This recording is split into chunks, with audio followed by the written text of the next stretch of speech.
बहुजन समाज की हर खबर पाने के लिए सब्सक्राइब करें अम्बेडकर पीपल्स वॉइस और बेल आइकन दबाएं। और फ्रेंड्स, मैं नोटराम मुरली, आप देखना शुरू कर चुके हैं अम्बेडकर पीपल्स वॉइस। आपको मैं बताने की कोशिश करूं तो आप सभी जानते हैं कि किसान आंदोलन पिछले 65 दिनों से दिल्ली की बॉर्डर पर चारों तरफ आपको बता दें लगातार चल रहा है। और इस किसान आंदोलन का देश की जितनी भी विपक्षी पार्टियां हैं, भारतीय जनता पार्टी के जो सरकार है केंद्र की, उसके विपक्ष में जितनी पार्टियां बैठी है, उन्होंने आपको बता दें कि इसका विरोध किया। कई सारे ऐसे राजनीतिक दल भी थे जो केंद्र में बीजेपी के साथ थे, लेकिन इस किसान आंदोलन के कारण वो केंद्र सरकार को साथ छोड़कर विपक्ष में खड़ी हो गई। बहुत सारे ऐसे राजनीतिक दल थे।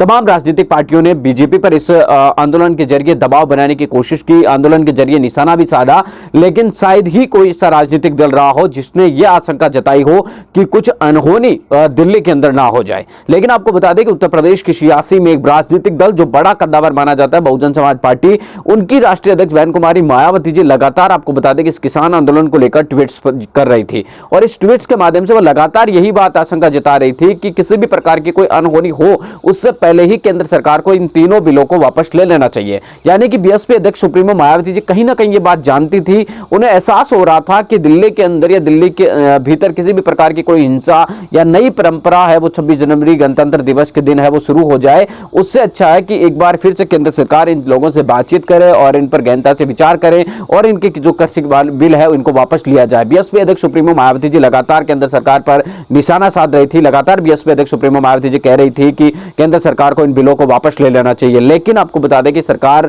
ने अभी तक किसान बिलों को वापस लेने की कोई आशंका नहीं थी। दिल्ली के अंदर 26 जनवरी गणतंत्र दिवस के दिन जो कुछ भी हुआ वो काफी ज्यादा शर्मनाक है। इसके आपको बता दें कि जितनी भ्रष्टता की जाए वो कम है। यहां तक कि किसान नेता और किसान संगठन भी इसकी भ्रष्टता कर रहे हैं और लगातार इस पर भारतीय जनता पार्टी का हाथ होने का आरोप लगा रहे हैं। तमाम लोग ये कह रहे हैं कि भारतीय जनता पार्टी के मिले हुए नेता ही उन्होंने आपको बता दें कि दिल्ली के अंदर इस हिंसा को अंजाम दिया। जैसा कुछ भी रहा हो, जो कुछ भी रहा हो, लेकिन जो कुछ भी 26 जनवरी को हुआ वो नहीं होना चाहिए, क्योंकि गणतंत्र दिवस भारतीय संविधान की शपथ हम लेते हैं और भारतीय संविधान की रक्षा करने की हम बात करते हैं। और उसी दिन अगर इस तरीके की कोई घटनाक्रम होता है तो वो काफी ज्यादा शर्मनाक होता है। अलग अलग लोग इसे क्रिटिसाइज करने की कोशिश कर रहे हैं, कुछ लोग डिफेंड कर रहे हैं, लेकिन मैं आपको बता दूं कि अगर बीजेपी क्या कर रही है, कांग्रेस क्या कर रही है, उससे हमें मतलब नहीं है। लेकिन हम भारतीय संविधान को बचाने की अगर शपथ लेते हैं तो कम से कम उस संविधान की हमें और उसके संवैधानिक मूल्य जो होते हैं उनकी लाज रखना हमारा तो परम कर्तव्य है। इसी को ध्यान में रखते हुए बीएसपी अध्यक्ष मायावती जी ने 26 तारीख से पहले भी यह आशंका जताई थी कि किसी भी प्रकार की कोई भी नई परंपरा, जैसे तिरंगा लहराना, लाल किला के प्राचीर पर जाना, वहां पर भीड़ एकत्रित होना, ये तमाम जो घटनाक्रम हुआ ये नहीं होना चाहिए। बीएसपी अध्यक्ष मायावती जी यही चाहती थी। वो लगातार यही बात कह रही थी कि इस तरीके की घटनाक्रमों से काफी ज्यादा एक तरीके से आपको बता दें कि मुश्किल हालात पैदा होती है। इस तरीके के हालातों से देश के अंदर एक नई परंपरा पड़ती है, लोगों को मौका मिल जाता है, तो इस तरीके की गतिविधियां नहीं होनी चाहिए।